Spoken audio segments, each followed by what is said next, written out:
All right, Tansei, hello everyone. It's a real huge honor to be here tonight with all of you. I want to say thank you to the Creator for giving us such a beautiful day together this evening. I want to acknowledge the organizers for all your hard work for making tonight's Take Back the Night event possible. And I want to thank also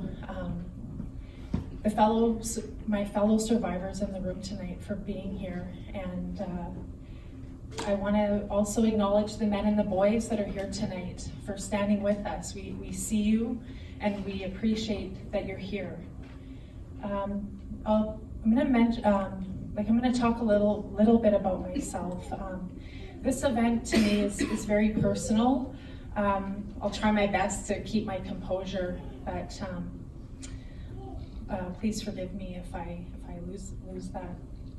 I'm a member of the Miksuk Cree First Nation, which is Treaty 8, northeastern Alberta.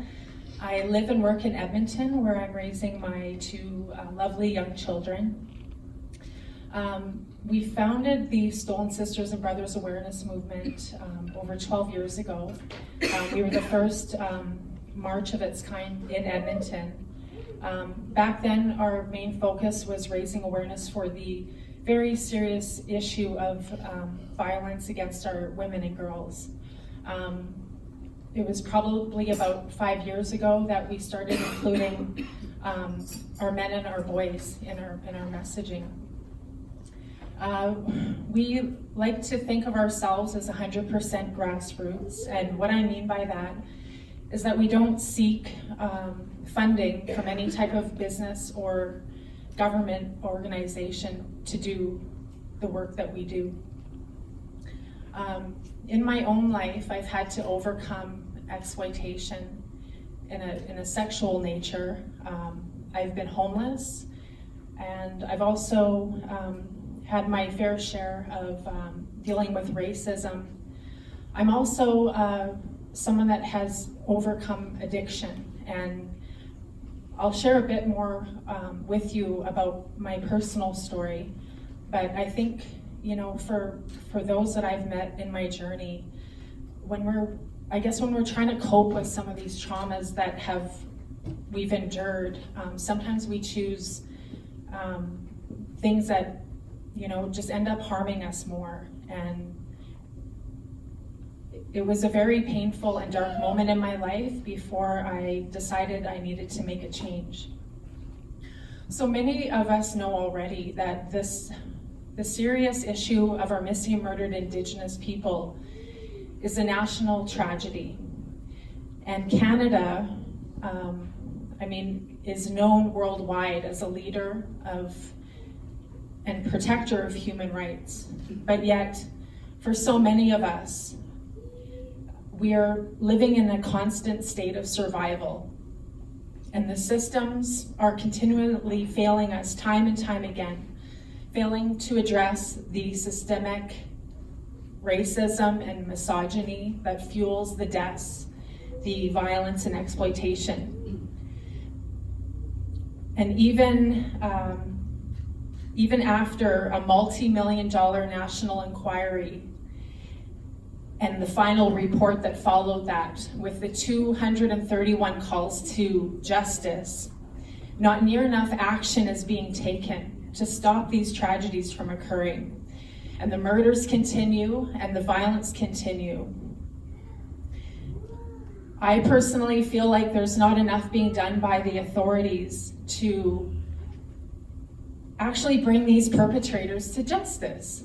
I think quite often the focus is on, yes, the victims and their families that need that support, and they need to find ways of seeking justice for their loved ones, but I don't think there's enough focus on the perpetrators behind what is happening. And I mean that there's no shortage of predators. And some of these predators could be your next door neighbors. They could be members of your family. They could be members of my family, my next door neighbors. I really think that there needs to be a stronger focus on that. I've known violence my whole life. abandoned as a baby by my mother, left with a drug-addicted alcoholic father. My mom was a residential school survivor. She herself was abused and exploited. I love my mother, and I hope that one day we can learn to build a strong and healthy relationship. We kids, we experience abuse of every kind. We also lived on an isolated farm, and it really felt like there was no escaping. No one to hear our cries. And nobody came to rescue us. At age 16, I ran away from there, and I came to Edmonton to live with my biological mom, who, unfortunately, she was living in severe alcoholism. I basically went from one violent household to the next. Soon afterwards, I found myself homeless in Edmonton. Fortunately, back then there was no iHuman. I do recall going to the youth emergency shelter, asking for help, but they told me I was old enough to work. And basically, here's a food voucher to Safeway, kind of figure it out. So that's what I did. I tried to figure it out. And a lot of bad things happen. I've seen some really ugly shit in my life. I've had my share of abusive boyfriends, or people, I guess, posing as boyfriends. But really, they were just there to exploit my vulnerabilities, to feed their own demons. The red flags were always there, but I was so much longing for that love that I didn't have growing up.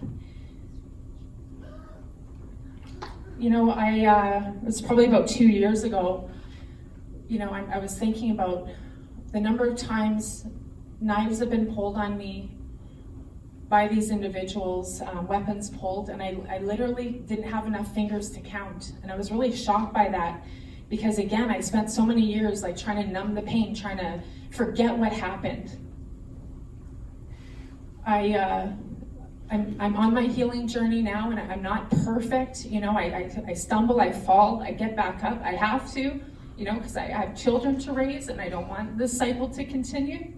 I want them to be stronger. I want them to be confident and have a better, a better life. And, but I'm human, and I get triggered. The simplest thing: smell, song, sight. One that's hard for me is gray duct tape, because during an assault, ex-boyfriend of mine, while he was trying to strangle me in my apartment building, had taped my face with duct tape. He was trying to tape my mouth shut. I wanted to share with you this quote that I found inspirational, and I hope you do too. Abused children have been taught love can coexist with abuse. This shapes our adult perceptions of love, as we would cling to the notion that those who hurt us as children loved us.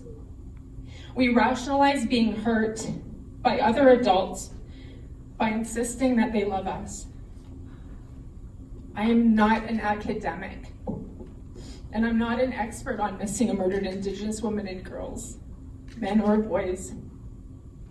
What I am an expert on is my own experience and my own survival.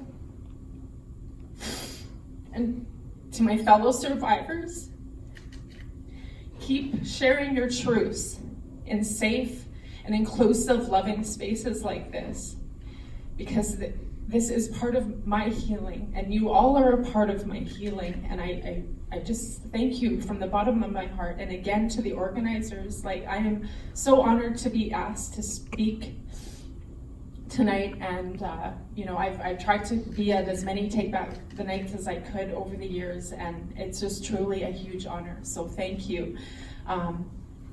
yeah, let's take back the night, and yeah, I look forward to marching with all of you. Thank you.